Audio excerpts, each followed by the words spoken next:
ആദ്യം കെ രമ, ഇപ്പോൾ ഏറ്റവും ഒടുവിൽ നമുക്ക് ലഭിക്കുന്ന വിവരം ആ തീരുമാനത്തിൽ നിന്നും സർക്കാർ പിന്നാക്കം പോയിരിക്കുന്നു എന്നാണ്. അതിനോടുള്ള ആദ്യ പ്രതികരണം.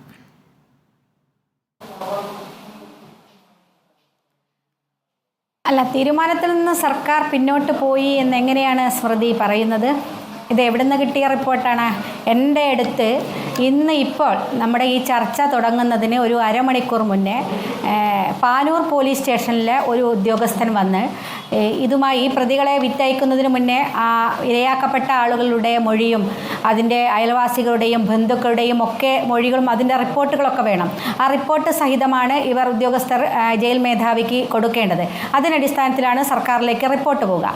അപ്പോൾ ഈ റിപ്പോർട്ട് ഒരു അരമണിക്കൂർ മുന്നേ വന്നിട്ട് എന്താണ് ഇതിൽ പറയാനുള്ളത് എന്ന് ചോദിച്ച് എഴുതിയെടുത്ത് രേഖപ്പെടുത്തി പോയതാണ്. പിന്നെ എവിടെയാണ് സർക്കാർ പിന്നോക്കം പോയി എന്ന് പറയുന്നത്? സർക്കാർ പിന്നോക്കം പോയിട്ടില്ല. സർക്കാർ ഇനി പിന്നോക്കം പോയി എന്ന് വെക്കുക. പിന്നോക്കം പോകാൻ ഇങ്ങനെ ഒരു നീക്കം നടക്കുക എന്തിൻ്റെ ഭാഗമായിട്ടാണ്? അങ്ങനെ ഒരു നീക്കം നടത്താൻ പാടുണ്ടോ? ഒരു നീക്കത്തിലേക്ക് ഇത്തരം ഒരു വിട്ടയക്കപ്പെടുന്ന പ്രതികളുടെ ലിസ്റ്റിൽ TP കേസിലെ പ്രതികളെ ഉൾപ്പെടുത്തുന്നത് ഏത് അടിസ്ഥാനത്തിലാണ്? TP ചന്ദ്രശേഖരൻ കേസ് ഹൈക്കോടതിയിൽ അപ്പീൽ വിധി പറഞ്ഞത് ഏകദേശം 3 മാസമായിട്ടുള്ള ഫെബ്രുവരി 27-ാം തീയതിയാണ് ശിക്ഷ വിധിച്ചത്. 19-ാം തീയതിയാണ് ഈ വിധി പറഞ്ഞത്. അതിനുശേഷം ഉള്ള ദിവസങ്ങളിൽ അതിൽ ഹൈക്കോടതി ബഹുമാനപ്പെട്ട ഹൈക്കോടതി വളരെ വ്യക്തമായിട്ട് പറഞ്ഞിട്ടുണ്ട്, ഈ പ്രതികൾക്ക് യാതൊരു വിധത്തിലും റെമിഷൻസ് കൊടുക്കാൻ പാടില്ല.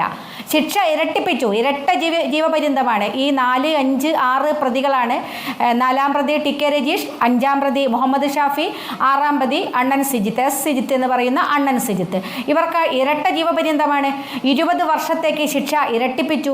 ഇതൊക്കെ നിലനിൽക്കെ ഈ പ്രതികളുടെ പേര്, ഈ കൊലയാളികളുടെ പേര് എങ്ങനെയാണ് ലിസ്റ്റിൽ വന്നത്? അത് പരിശോധിക്കേണ്ടേ? എന്തടിസ്ഥാനത്തിലാണ് ആ ലിസ്റ്റിൽ പേര് വരാൻ ഇടയായ സാഹചര്യം? ഇപ്പം പറയുന്ന ഉദ്യോഗസ്ഥർക്ക് അറിയാതെ പറ്റിയതായിരിക്കും. അതെന്ത് അപഹാസ്യമാവുകയാണ്? എങ്ങനെയാണ് ഉദ്യോഗസ്ഥർക്ക് അറിയാതെ പറ്റുക? ഇതിനൊക്കെ ചില ചട്ടങ്ങളും നിയമങ്ങളും ഒക്കെ ഇല്ലേ? ഇത് ഉദ്യോഗസ്ഥർ ആ ലിസ്റ്റിൽ പേര് ഉൾപ്പെടുത്തണമെങ്കിൽ മുകളിൽ നിന്നുള്ള നിർദ്ദേശം കൃത്യമായിട്ടുണ്ടാകും. കാരണം ജയിൽ ഉദ്യോഗസ്ഥന്മാർ DGPയും അല്ലെ ജയിൽ സൂപ്രണ്ടൊന്നും ഒന്നിനും കൊള്ളാത്തവരാണ് എന്ന അഭിപ്രായമൊന്നും നമ്മൾക്കില്ല. പക്ഷേ ജയിൽ സൂപ്രണ്ടിന് മുകളിൽ നിന്ന് കൃത്യമായ നിർദ്ദേശം ഉണ്ടായിരിക്കും. ഈ 56 പ്രതികളുടെ കൂട്ടത്തിൽ ഇവരെ കൂടി കയറ്റണം. ഇപ്പം 4 ആളാണ്, 3 ആളെയാണ് തീരുമാനിച്ചത്. 3 ആൾ തീരുമാനിച്ചത് ആരും അറിയാതെ പോയിട്ടുണ്ടെങ്കിൽ തീർച്ചയായിട്ടും ഈ കേസ് പോവാലോ. തടസ്സങ്ങളില്ലല്ലോ. ഈ പേരുകൾ പറയുമ്പോൾ ഈ പ്രതികൾക്ക് ഈ കേസിലുള്ള പങ്ക് കൂടി ഒന്നുകൂടി ജനങ്ങളുടെ ഓർമ്മയ്ക്കായി അതുകൂടി പറയേണ്ടതുണ്ടല്ലോ.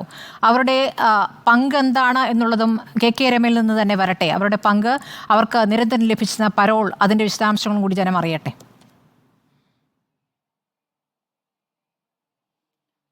അതെ സ്മൃതി, ഇത് നമ്മൾ കേരളം ഒരുപാട് പ്രാവശ്യം ചർച്ച ചെയ്തതാണ്. മറന്നുപോയിട്ടുണ്ടാവും പലർക്കും. പക്ഷേ TP കേസിലെ വിഷയങ്ങൾ അത്രമാത്രം കേരളത്തിലെ ജനത മറക്കുമെന്ന് തോന്നില്ല. അവരുടെ മനസ്സിനേറ്റ വലിയ മുറിവാണ്. എന്താ പറയുക, മനസാക്ഷി മരവിക്കാത്ത മുഴുവൻ മനുഷ്യരുടെയും മനസ്സിനേറ്റ വലിയ മുറിവാണ് ആ കൊലപാതകം എന്ന് പറയുന്നത്. അതുകൊണ്ട് തന്നെ അതിൻ്റെ നാൾ വഴികൾ വളരെ കൃത്യമായിട്ട് നമ്മുടെ പൊതുസമൂഹത്തിനറിയാം.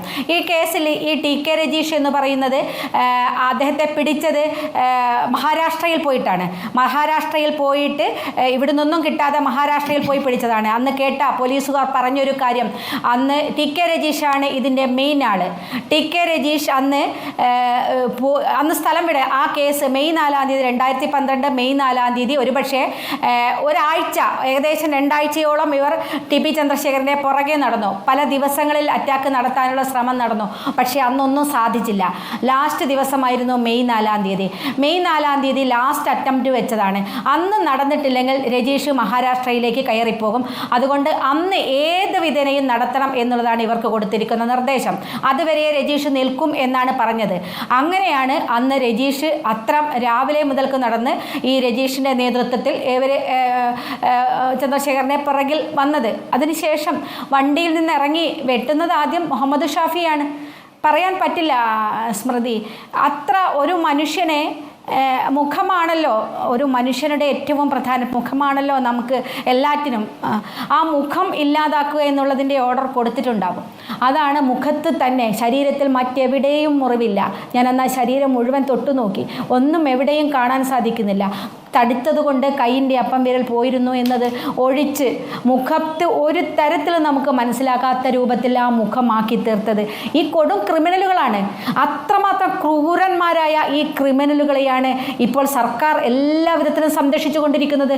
എത്ര പരോളാണ്, വഴിവിട്ട പരോൾ അവർക്ക് ലഭിച്ചു. പരോൾ മാത്രമല്ല, ആലോചിച്ച് നോക്കൂ സ്മൃതി, എന്തൊക്കെ സൗകര്യങ്ങളാണ് ജയിലിൽ ഇവർക്ക് ലഭിക്കുന്നത്.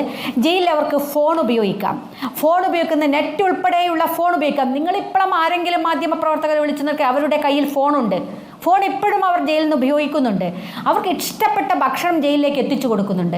അവർക്ക് ജയിലിൽ നിന്ന് കള്ളു കുടിക്കാം, എല്ലാ ആഘോഷങ്ങളും നടത്താം.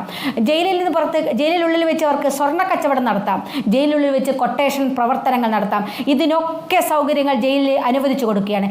മറ്റേതെങ്കിലും കേസിലെ പ്രതികൾക്ക് നമ്മൾ കേട്ടിട്ടുണ്ടോ ഇതുവരെ ഇത്തരത്തിലുള്ള ഏതെങ്കിലും തരം സൗകര്യങ്ങൾ ലഭിച്ചത്? ജയിലിൽ ഇവർക്ക് സുഖവാസ കേന്ദ്രങ്ങളാണ്. ഇപ്പോൾ ലാസ്റ്റ് 10 പ്രതികളെയാണ് ഇപ്പോൾ പരോൾ വിട്ടിരിക്കുന്നത്. എങ്ങനെയാണ് ഒരു കൊലക്കേസിലെ 10 പ്രതികളെ ഒന്നിച്ച് പുറത്തുവിടുന്ന ഒരു സാഹചര്യം ഉണ്ടാവുന്നത്? ഇതൊന്നും സർക്കാർ അറിയാതെയല്ലല്ലോ. അങ്ങനെയാണോ നടക്കുക? ഇതൊക്കെ ഇപ്പോൾ പറഞ്ഞു ജയിൽ അധികാരികൾ. നേരത്തെ ബഹുമാനപ്പെട്ട മന്ത്രിയുടെ പ്രസ്താവന ഞാൻ കേട്ടു. അത് ഉദ്യോഗസ്ഥന്മാർക്ക് ഏതെങ്കിലും തരത്തിൽ പിഴവുകൾ സംഭവിച്ചതായിരിക്കും, അല്ലെങ്കിൽ ഇതൊന്നും അങ്ങനെയൊന്നും ചെയ്യാൻ സാധിക്കുന്നതല്ല. അതിൽ മന്ത്രി പറയണ്ട, അത് നമുക്കറിയാം. സാമാന്യ ബുദ്ധിയുള്ള എല്ലാവർക്കും അറിയാം.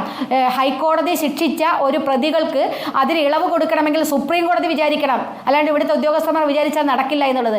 പക്ഷേ എങ്ങനെയാണ് പേര് വന്നത് അത് വ്യക്തമാക്കണം. എങ്ങനെ ഈ ലിസ്റ്റിൽ TP കേസിലെ പ്രതികളെ ഉൾപ്പെടുത്തി, അതാരാണ് നിന്നത്, അത് ഈ കേരളത്തിലെ പൊതുസമൂഹത്തിന് അറിയണം. തീർച്ചയായിട്ടും അതുമായി ബന്ധപ്പെട്ടാൽ നിയമ പോരാട്ടത്തിലേക്ക് പോകാൻ തന്നെയാണ് അതുകൊണ്ട് തന്നെ തീരുമാനിച്ചിരുന്നത്. ഇത് ചെറിയ കാര്യമല്ല, നിസ്സാരമല്ലെന്നേ. ഈ വിഷയമൊന്നും നിസ്സാരമല്ല, അത്രമാത്രം പ്രശ്നങ്ങളാണ്. കാരണം എന്താണ് ഇവരോടുള്ള ഇത്ര അടുപ്പം? CPM നേതൃത്വത്തിന്, ഭരണ നേതൃത്വത്തിന് ഇവരോടുള്ള അടുപ്പം എന്താണ്? അത് പറയട്ടെ. കാരണം ഇവർ സമ്മർദ്ദത്തിലാക്കുകയാണ്. അതാണ് ഇന്നേ സംഭവിക്കുന്നത്. ഇവർ സമ്മർദ്ദത്തിലാക്കാണ്. കാരണം TK രജീഷ്, ഞാൻ മനസ്സിലാക്കിയതിടത്തോളം കേൾക്കുന്നത്, നേരത്തെ TK രജീഷ് പറഞ്ഞു എന്ന്, ഞങ്ങളെ ഇതുപോലെ ഇനിയും ജയിലിടാനാണ് ഭാവമെങ്കിൽ ഞങ്ങൾ ഇത് ചെയ്ത ആളുകളെ ജയിലിലാക്കേണ്ട പണി ഞങ്ങൾക്കറിയാം എന്ന് അനൗദ്യോഗികം പറഞ്ഞ വിവരങ്ങൾ ഞങ്ങളുടെ അടുത്തുണ്ട്. അതുകൊണ്ട് തന്നെ അതിന് ഭയമുണ്ട് CPMന്റെ നേതൃത്വത്തിന്, ഭരണ നേതൃത്വത്തിന്.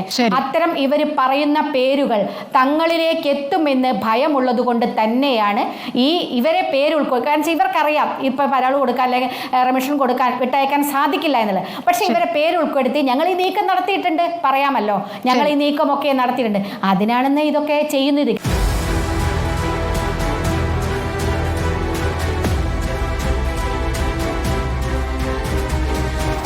Debate with Smriti Parthikad.